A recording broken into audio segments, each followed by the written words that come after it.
അതല്ല ഈ ഞാൻ പറഞ്ഞ നിങ്ങൾ കേൾക്കൂ. എന്നിട്ട് നിങ്ങൾക്ക് മനസ്സിലായില്ലെങ്കിൽ ഇത് പബ്ലിഷ് ചെയ്യുമ്പോൾ നിങ്ങൾ ഒന്നുകൂടി കേട്ടോളൂ. അപ്പൊ നിങ്ങൾക്ക് ക്ലിയർ ആയിട്ട് മനസ്സിലാവും. അപ്പൊ ഉമർ പിന്നെയും നിർബന്ധിച്ചു. അബൂബക്കർ അവസാനം ഉമറിന്റെ നിർബന്ധത്തിന് വഴങ്ങി. അങ്ങനെ ഉമറും അബൂബക്കറും കൂടിയും ഒരാളെ ഇതിന് നിയോഗിക്കാൻ വേണ്ടി പറ്റുന്ന ഒരാളെ കണ്ടെത്തി ഒരു സഹാബിനെ വിളിച്ചു വരുത്തി. അയാളോട് ഇവർ ആവശ്യം ഉന്നയിച്ചപ്പോഴും ഇതേ കാര്യം തന്നെയാണ് ആ സഹാബിയും പറഞ്ഞത്. നബി പറയാത്തൊരു കാര്യം നിങ്ങൾ എന്നെ നിർബന്ധിക്കുന്നു. മനസ്സിലായോ? അപ്പൊ അയാൾക്ക് അതിന് സമ്മതം ഉണ്ടായിരുന്നില്ല. ഇതിന്നൊക്കെ മനസ്സിലാണ് മുഹമ്മദ് നബി ഇങ്ങനെ ഒരു ക്രോഡീകരണത്തെ കുറിച്ച് ചിന്തിക്കുകയോ അവരുടെ ആളുകളോട് പറഞ്ഞു ഏൽപ്പിക്കുകയോ ചെയ്തിരുന്നില്ല എന്നാണ് ഞാൻ പറഞ്ഞതിന്റെ അർത്ഥം. അങ്ങനെ അണികൾ തീരുമാനിക്കണം. ഉമർ തീരുമാനിച്ചിട്ടാണ് ഈ സംഭവം നടക്കുന്നത്. അങ്ങനെ ഇവർ ക്രോഡീകരിക്കുന്ന രീതി എന്താ? ക്രോഡീകരിക്കുന്ന രീതി ഹാഫിളുകളിൽ ലഭ്യമായ ആൾക്കാര്, എഴുതി വെക്കപ്പെട്ട ആളുകൾ, ഇതൊക്കെ എഴുതി വെച്ച ആളുകൾ ഉണ്ടെങ്കിൽ അവരുടെ നിന്ന് കിട്ടാവുന്ന സാധനങ്ങളൊക്കെ എടുത്തിട്ട് ഇവര് കൺസോൾഡേറ്റ് ചെയ്യാണ്, ഇവര് ക്രോഡീകരിക്കുകയാണ്. അതല്ല, അപ്പോഴും മറുപടി അപ്പോഴും പറഞ്ഞില്ലെങ്കിലേ പിന്നെ ഇത് നമുക്ക് ഓർമ്മ വരില്ല. അപ്പൊ മുഹമ്മദ് നബി നേരത്തെ പറഞ്ഞിട്ടുണ്ടായിരുന്നല്ലോ ക്രോഡീകരിക്കണമെന്നോ? അല്ല, എത്താത്തവർക്ക് ഈ ഖുർആന്റെ അതെങ്ങനെ പിന്നെ ലോകത്തുള്ള എല്ലാവർക്കും എത്തണ്ടേ? അപ്പൊ അത് മുഹമ്മദ് നബിക്ക് അറിയില്ലേ? ഇത് ലോകം മൊത്തം അറിയാനുള്ള കാര്യമല്ലേ? അതാ പറഞ്ഞ അത് മുഹമ്മദ് നബിക്ക് അറിയില്ലേ, അബൂബക്കറിന് അറിയില്ലേന്ന്. അതുകൊണ്ട് ഈ സാധനങ്ങൾ ഒരുക്കി കൊടുത്തത്. അപ്പൊ ഇത് നിങ്ങളിപ്പോ പറയുന്ന യുക്തിയല്ലേ? അന്നത്തെ കാലത്ത് എഴുത്തും കുത്തും, അന്നത്തെ കാലത്ത് ഈ വിനിമയങ്ങൾക്ക് വേണ്ടിയിട്ട് ഈ പുസ്തകങ്ങളൊന്നും അങ്ങനെ പ്രചാരത്തിൽ ഇല്ലാത്തൊരു കാലാണത്. മനസ്സിലായോ? ആ കാലത്തെ കാര്യമാണ് ഇപ്പൊ നമ്മൾ ഈ പറഞ്ഞോണ്ടിരിക്കുന്നത്.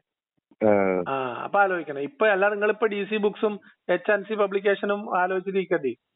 അന്നതൊന്നും ഇല്ല അവിടെ. അപ്പൊ എന്നിട്ട് എന്ത് സംഭവിച്ചു? ഇവരിങ്ങനെ കിട്ടാവുന്നതൊക്കെ കളക്ട് ചെയ്ത് ഈ സഹാബികളാണ് ഈ കാര്യങ്ങൾ തീരുമാനിച്ച് ക്രോഡീകരിച്ച് എഴുതി കൂട്ടിയിട്ട് ഒരു കോപ്പി എഴുതി കൈയെഴുത്തി ഉണ്ടാക്കിയിട്ട് അഫ്സാനെ ഏൽപ്പിക്കുന്നത്.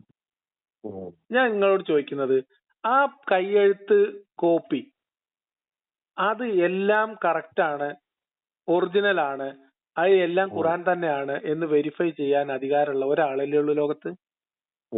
ആരാ? മുഹമ്മദ് നബി. അള്ളാഹ്ക്ക് ഇപ്പൊ ഇറങ്ങിയൊന്നും ചെയ്യാൻ പറ്റില്ലല്ലോ. മുഹമ്മദ് നബി അത് വാലിഡേറ്റ് ചെയ്തിട്ടുണ്ടോ?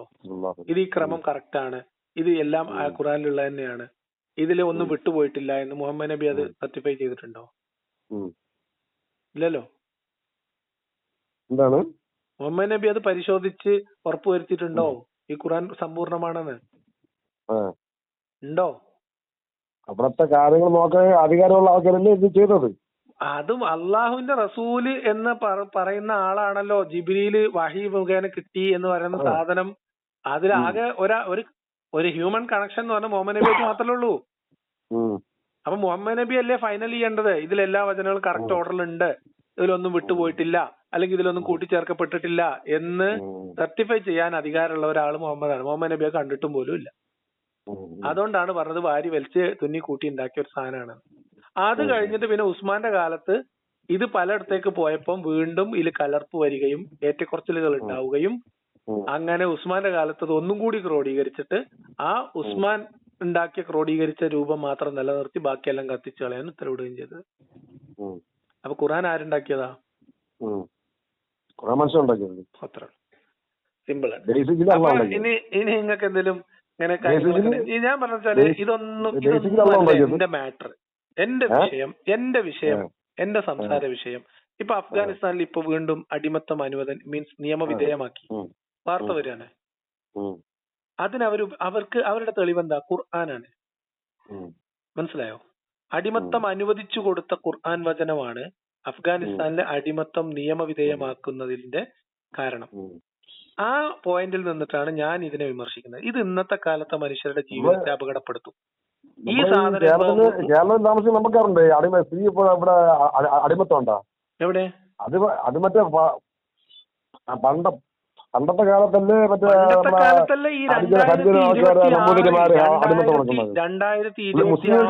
മുസ്ലിം ലീഗില്ല അടിമത്തം ഉണ്ടാ?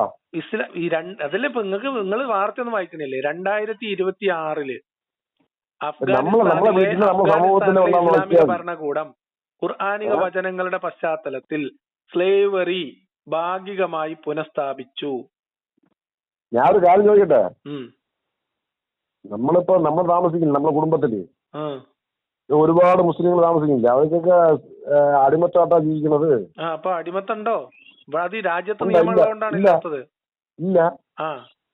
അത് മനുഷ്യന്മാരുടെ നിയമങ്ങൾ, പ്രാദേശികമായിട്ടുള്ള രാഷ്ട്രീയ നിയമങ്ങളുടെ അടിസ്ഥാനത്തിലാണ്. അതാണ് ഞാൻ നിങ്ങൾ പറഞ്ഞത്. നിങ്ങൾ മനസ്സിലാക്കേണ്ടത്, ലോകത്ത് മനുഷ്യർ മുന്നോട്ട് പോകുന്നത് ഖുർആന്റെ മൂല്യം വെച്ചിട്ടല്ല. ഞാൻ നിങ്ങൾ നേരത്തെ പറഞ്ഞ UDHR മലയാളം നടിക്കുക, അത് നിങ്ങൾ എടുത്തിട്ട് വായിച്ചു നോക്ക്.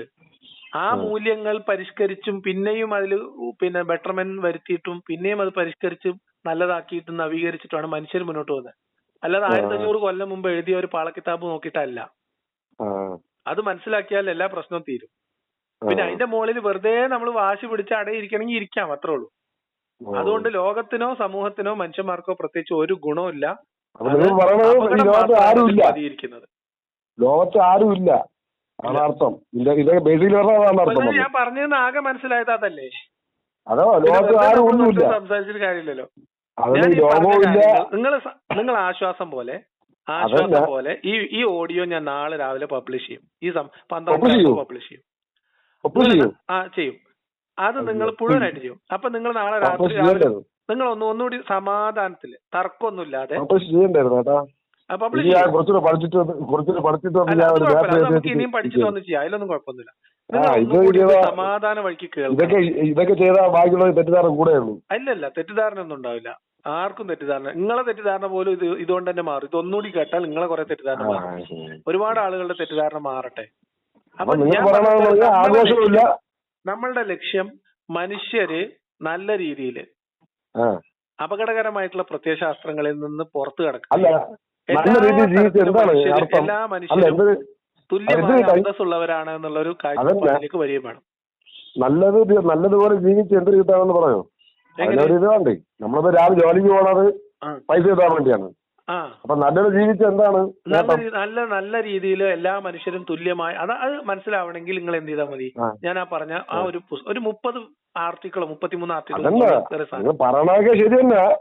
ഞാൻ അല്ലാതെ ഞാൻ ചോദിക്കുന്നത് ഭൗതികമായിട്ടുള്ള കാര്യം ചോദിക്കുന്നതാണ്. അത് നമുക്ക് അറിയുന്നേ, നമുക്കറിയാതെ നിങ്ങൾക്കറിയാം. നല്ലത് ഭൗതികമായിട്ടുള്ള കാര്യം വേണ്ട. നമ്മളിപ്പോ നല്ലത് ജീവിച്ച് എന്താണ് തിരിച്ചറിയാൻ മനുഷ്യന് ജീവിക്കുന്നത്. നല്ലതും ചീത്തയും തിരിച്ചറിയാൻ ഒരു മനുഷ്യൻ ഒരു ഖുർആനിന്റെ ആവശ്യമില്ലാന്ന് അതന്നെ പറഞ്ഞു. ഇപ്പൊ നിങ്ങൾ പറയും നല്ല സന്തോഷമായിട്ട് നമ്മളെല്ലാം സ്നേഹത്താണ് ജീവിക്കാൻ പറയണം. അപ്പൊ അങ്ങനെ ജീവിച്ച സമാധാനമായിട്ട് മരിക്കാം. ഓ, അപ്പൊ സമാധാനം കേടായിട്ട് മരിക്കാൻ പാടില്ലേ? സന്തോഷമായിട്ട് സമാധാനമായിട്ട് ജീവിക്കുക, എന്നിട്ട് സമാധാനമായിട്ട് മരിക്കുക, അത്രേ ഉള്ളൂ. സമാധാനമായിട്ട് മരിക്കുക. അപ്പൊ അതിൽ വേറെ കിട്ടാനൊന്നുമില്ല. അതിപ്പോ നിങ്ങൾ ഉണ്ടെന്ന് വിചാരിച്ചാലും ഇല്ലാന്ന് വിചാരിച്ചാലും ഒന്നും കിട്ടാനില്ല. മരിച്ചു കഴിഞ്ഞാൽ നിങ്ങളൊക്കെ മണ്ണിൽ വെച്ച പുഴു നിന്ന് പോവും, കത്തിച്ച ചാരായി പോവും, അത്രേ ഉള്ളൂ. അപ്പൊ പുഴു അങ്ങനെ ഉണ്ടായത് അതൊക്കെ നിങ്ങൾ ഇനി ഇരുന്ന് ആലോചിച്ചോളൂ. ഓക്കെ, അപ്പൊ നമ്മളിതെല്ലാം കഴിഞ്ഞ് കഴിഞ്ഞിട്ട് പിന്നെയും രാമനിക്ക് സീത എപ്പിടിന്ന് ചോദിക്കുന്ന പോലെ അവസ്ഥയിലായി പോകും. അപ്പൊ ആകാശവുമില്ല ഭൂമിയില്ല നമ്മളുമില്ല ആരുമില്ല. അതൊക്കെ നിങ്ങൾക്ക് കേട്ടിട്ട് നിങ്ങൾക്ക് എന്താണോ ഈ തർക്കത്തിൽ നിന്ന് നിങ്ങൾ മുക്തി നേടിയിട്ട് നാളെ നിങ്ങൾ ഒരാവർത്തി ഒന്ന് സമാധാനത്തിൽ, ആരുമില്ലല്ലോ, സ്വസ്ഥത, തർക്കമൊന്നുമില്ല, നമ്മൾ ആരും തർക്കിക്കുന്നില്ല, ആരും ഒച്ച ഉണ്ടാക്കുന്നില്ല. നിങ്ങൾ സ്വസ്ഥമായിട്ടൊരു ഹെഡ്സെറ്റ് ഒക്കെ വെച്ചിട്ട് ഇതൊന്നിരുന്ന് കണ്ണടച്ചിരുന്നതൊന്ന് കേൾക്ക്, നമ്മളെ സംസാരം നിങ്ങൾ ഒന്നുകൂടി കേൾക്ക്. അപ്പൊ എന്നിട്ട് നിങ്ങൾ എന്നെ വിളിക്കും. അതാ പറഞ്ഞേ, ഇത് കഴിഞ്ഞിട്ട് നിങ്ങൾ ഒന്നുകൂടെ വിളിക്ക്. ഇനി വിളിക്കുമ്പോ നിങ്ങൾ പെറുക്കിയെടുത്ത നന്മ 1000 ഒന്നും വേണ്ട, നിങ്ങളൊരു 15 എണ്ണം എടുത്താൽ മതി, 10 എടുത്താൽ മതി. ഒരു 10 നന്മകള്, അതായത് ഖുർആൻ അവതരിക്കുന്ന മതിയെന്നേ, 10 മതി. മുഹമ്മദ് നബിയുടെ കാലഘട്ടത്തിന് മുൻപ് മനുഷ്യർക്ക് അറിവില്ലായിരുന്ന ഒരു 10 നന്മ മുഹമ്മദ് നബി ഖുർആൻ. കടം വാങ്ങിയാൽ തിരിച്ചു കൊടുക്കണം.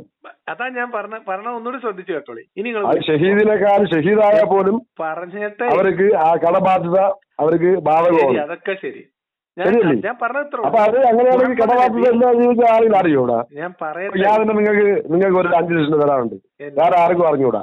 ഞാനാ നിങ്ങളെ ആരെങ്കിലും ഒരാളും മരിച്ചു പോയി.